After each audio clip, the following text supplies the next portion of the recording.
موت کے بعد قبر میں قرآن پاک میت کے کیسے کام آتا ہے؟ جب قرآن پڑھنے والے کی موت ہوتی ہے تو غسل کے دوران قرآن اس میت کے کفن میں چھپ جاتا ہے۔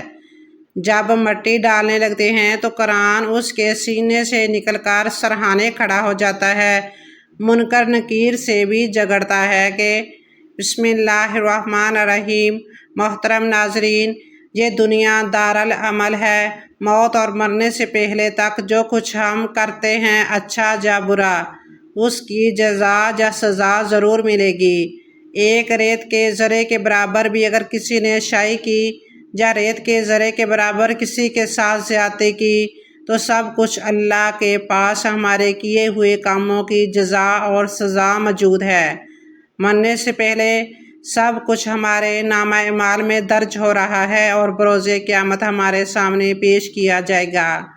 ہمیں دکھایا جائے گا اللہ کے پیارے لوگ، اللہ کے پسندیدہ لوگ اٹھتے بیٹھتے سوتے جاگتے، جو اللہ کے ذکر اور قرآن کی تلاوت سے ہر وقت اپنی زبانوں کو تر و تازہ رکھتے ہیں۔ اللہ کے ہاں ان کے اعمال کا بڑا عظیم اجر ہے۔ جب کسی انسان کے مرنے کا وقت آتا ہے، ادھر موت کا جھٹکا لگتا ہے، ادھر غسل دیا جاتا ہے۔ یہ قرآن غسل کے دوران اس میت کے کفن میں چھپ جاتا ہے۔ جب قبرستان میں لے جایا جاتا ہے، قرآن ساتھ ہوتا ہے۔ جنازہ پڑھاتے ہوئے قرآن ساتھ ہوتا ہے۔ جب قبر میں اتارتے ہیں تو قرآن ساتھ ہوتا ہے۔ جب اوپر تختے رکھ کے مٹی ڈالنے لگتے ہیں تو قرآن اس کے سینے میں سے نکل کر سرہانے کھڑا ہو جاتا ہے۔ منکر نکیر قبر کے اندر آتے ہیں تو قرآن کہتا ہے خبردار، حساب نہ لینا، اس کے ساتھ میں آیا ہوں۔ وہ فرشتے کہتے ہیں ہم بھی تو اللہ کے حکم سے آئے ہیں۔ محترم ناظرین، قرآن کہتا ہے کہ 2 منٹ ٹھہرو، جب تک میں آ کر ہاں نہ کہوں اس کو ہاتھ نہ لگانا۔ عبادہ بن ثابت رضی اللہ تعالیٰ عنہ فرماتے ہیں رسول اللہ صلی اللہ علیہ وسلم یہ کہہ کے رو دیے۔ فرمایا قرآن اللہ کے دربار میں جا کر گڑگڑانے لگتا ہے، کہتا ہے اللہ تیرا مہمان آج ہی قبرستان میں آیا ہے، فرشتے اسے ڈرا رہے ہیں۔ اے اللہ اپنے فرشتوں کو واپس بلا لے، میں گواہی دیتا ہوں مجھے پڑھا کرتا تھا۔ اللہ فرماتا ہے ٹھیک ہے۔ جب یہ قرآن قبر کے اندر واپس آتا ہے، میت سکون سے لیٹی ہوتی ہے، فرشتوں کو دیکھتا ہے کوئی نہیں۔ قرآن میت کو آواز دیتا ہے میں تیرے سے تھوڑی دیر کے لیے جدا ہوا، مجھے صحیح صحیح بتا تجھے کسی نے ستایا تو نہیں، کوئی کیڑا تو نہیں آیا، کوئی بچھو سانپ تو نہیں آیا؟ کہتا ہے وعدہ کر کے آیا ہوں، تو یاری میرے ساتھ لگا کے آیا، تجھے کوئی نہیں ستائے گا۔ قرآن میت کو کہتا ہے میں تیرے سے دور جا رہا ہوں، ملاقات کے لیے روزانہ آتا رہوں گا، جا رہا ہوں۔ میت کو کہتا ہے ذرا آنکھیں کھول کے ذرا آسمان کی طرف دیکھ، قبر کی چھت کی طرف۔ میت دیکھتی ہے 1000 فرشتہ 4 چیزیں اس کی قبر میں لے کر اترتے ہیں۔ جنت کی اوڑھنی، جنت کا بچھونا، نور قندیل لے کر اترتا ہے، یاسمین پھول لے کر اترتا ہے۔ فرشتے قبر کے اندر اس کے وجود کو اٹھاتے ہیں، جنت کا گدا بچھاتے ہیں اور پھر دائیں بائیں سے اتنے اتنے سراخوں سے جنت کی ہوا کیسے چلتی ہے، پھر اس کے پیروں کی طرف جنت کا کمبل رکھ دیا جاتا ہے۔ کہا جاتا ہے ہم تو تیرے سے جا رہے ہیں، اگر سردی لگے تو کمبل اوڑھ لینا۔ محترم ناظرین، اس کے سینے پر ایک پھول رکھ دیا جاتا ہے، کہا جاتا ہے اگر ماں باپ بہن بھائی یاد آئیں تو اس پھول کی خوشبو کو سونگھ لینا، تو اس کی خوشبو میں مست ہو جائے گا۔ جب جانے لگے تو کہا اندھیرے کا کیا بنے گا؟ فرشتے نور قندیل قبر میں جلاتے ہیں، کہا قیامت آ جائے گی، اس کی نہ گیس ختم ہوگی نہ تیل ختم ہوگا، قیامت تک یہ چلتا رہے گا۔ جب قرآن پاک اس کی قبر سے جاتا ہے، کہتا ہے بے فکر ہو جاؤ، اللہ سے وعدہ کر کے آیا ہوں، قیامت کی صبح تک تجھے اٹھانے بھی کوئی نہیں آئے گا۔ حدیث پاک میں آیا ہے پھر قرآن روزانہ میت کے گھر میں آتا ہے، اگر بیوی نے برقع اوڑھ لیا، بچے مدرسے میں داخل ہو گئے، بیٹے نے قرآن پاک پڑھنا شروع کر دیا، تو یہ اللہ کا قرآن میت کو جا کر خوشخبری سناتا ہے اور کہتا ہے تیری اولاد سنبھل گئی، تجھے مبارک ہو، تو لیٹا رہے۔ تیرا کھاتا کھلا رہے گا۔ فرمایا اگر اولاد بگڑ گئی، بیوی کے سر سے دوپٹہ اتر گیا، قرآن ایسی خبریں جا کر میت کو نہیں بتاتا، اس کا دل دکھے گا۔ صحابہ کرام رضی اللہ تعالیٰ عنہ کہنے لگے یا رسول اللہ صلی اللہ علیہ وآلہ وسلم پھر کیا ہوتا ہے؟ فرمایا گھر کی بے برکتی کو دیکھ کر قرآن گھر والوں کے لیے روزانہ دعا کرتا ہے۔ اولاد بے وفا، مال بے وفا، کاروبار بے وفا، خاندان بے وفا، اور لوگوں تمہیں کس نے کہہ دیا کہ خدا کا قرآن بے وفا ہے؟ رسول اللہ صلی اللہ علیہ وآلہ وسلم معراج پہ تشریف لے گئے۔ جیسے زمین پہ بیت اللہ ہے، ساتویں آسمان پر بیت المعمور ہے، اس بیت اللہ کا فرشتے طواف کرتے ہیں۔ رسول اللہ یہ فرمانے لگے جب جبرائیل مجھے بیت المعمور کے پاس لے گئے تو وہاں میں نے ایک بزرگ کو بیٹھے دیکھا، گھنی داڑھی والے تھے اور وہ جھوم رہے تھے جیسے چھوٹے بچے قرآن پڑھتے ہوئے دائیں بائیں جھومتے ہیں۔ میں نے جبرائیل علیہ السلام سے پوچھا یہ کون ہے؟ کہا آپ صلی اللہ علیہ وآلہ وسلم کے والد حضرت ابراہیم علیہ السلام ہیں۔ کہا قرآن تو میرے اوپر نازل ہوا، پڑھ ابراہیم علیہ السلام رہے ہیں۔ پوچھا یہ بچے کون ہیں جن کو یہ قرآن پڑھا رہے ہیں؟ فرمایا نبیوں کی اولادیں، یوسف علیہ السلام کی اولادیں، نوح کی اولادیں۔ فرمایا بچہ قرآن پڑھنے گیا، 10 پارے ختم ہو گئے، پڑھتا پڑھتا فوت ہو گیا۔ اس کا باپ کہتا کاش قرآن کا حافظ بن جاتا۔ اے محمد صلی اللہ علیہ وآلہ وسلم اس دنیا کے اندر جا کر اس کے باپ کو مبارکباد دینا جو بچہ قرآن ادھورا چھوڑ کے آیا ہے۔ 7ویں آسمان پہ ابراہیم انہیں قرآن کا حافظ بنا رہے ہیں۔ قیامت کے دن عرش عظیم کا مالک اعلان کرے گا کہاں ہیں لوگ قرآن والے؟ فرشتوں کو اعلان ہوگا او اے میرے فرشتوں جاؤ قرآن والوں کو تلاش کر کے لاؤ۔ پروردگار عالم کے حکم پر فرشتے قدم اٹھائیں گے، فرشتے مڑ مڑ کے دیکھیں گے کیا ہوا؟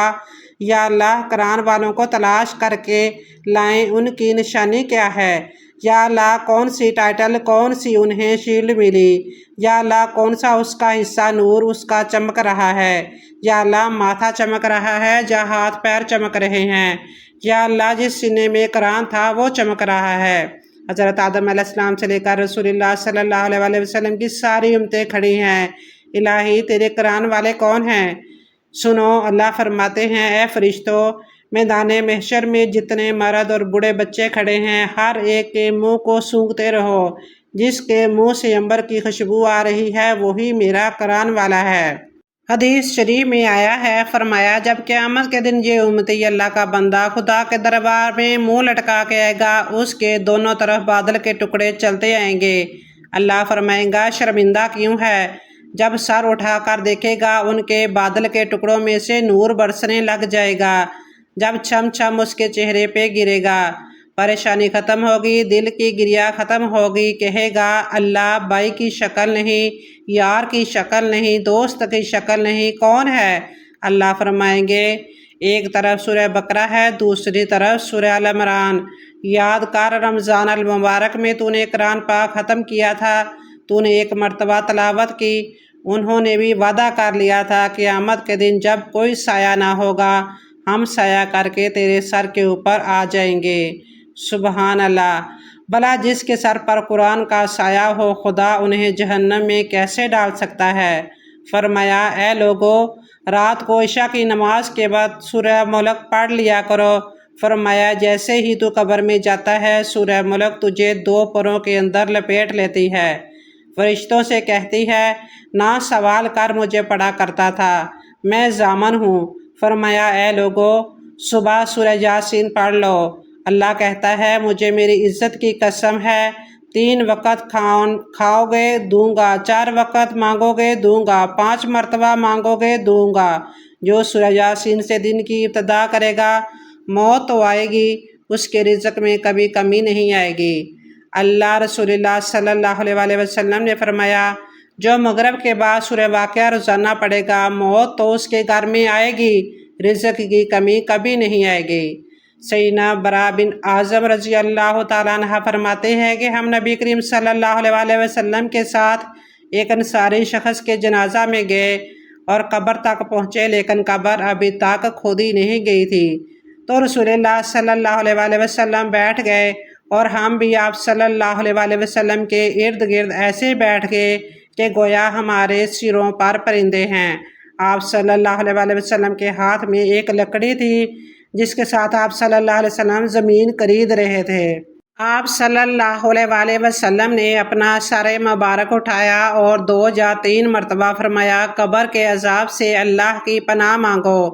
پھر فرمایا، جب مومن دنیا سے رخصت اور آخرت کے سفر پر گامزن ہوتا ہے تو اس کے پاس ایسے سفید چہرے والے فرشتے آسمان سے اترتے ہیں گویا کہ ان کے چہرے سورج ہیں، اور ان کے پاس جنت کے کفنوں میں سے ایک کفن ہوتا ہے اور جنت کی خوشبو میں سے ایک خوشبو ہوتی ہے، حتیٰ کہ وہ اس کی تا حد نگاہ بیٹھ جاتے ہیں۔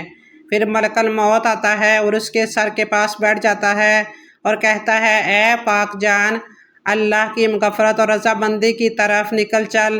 آپ صلی اللہ علیہ وسلم نے فرمایا، تو وہ ایسے بہہ کر نکلتی ہے جیسے مشکیزے کے منہ سے قطرہ بہتا ہے، تو وہ اسے پکڑ لیتا ہے، اور جو ہی وہ اسے پکڑتا ہے وہ دیگر فرشتے پل بھر بھی اس کے ہاتھ میں نہیں رہنے دیتے، بلکہ اسے لے لیتے ہیں اور اس کے کفن اور خوشبو میں ڈال دیتے ہیں، اور روئے ارض کی بہترین کستوری کی خوشبو کی طرح اس میں مہک نکلتی ہے۔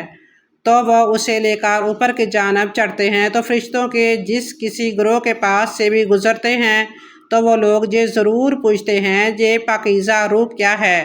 تو وہ جواب دیتے ہیں کہ یہ فلاں بن فلاں ہے۔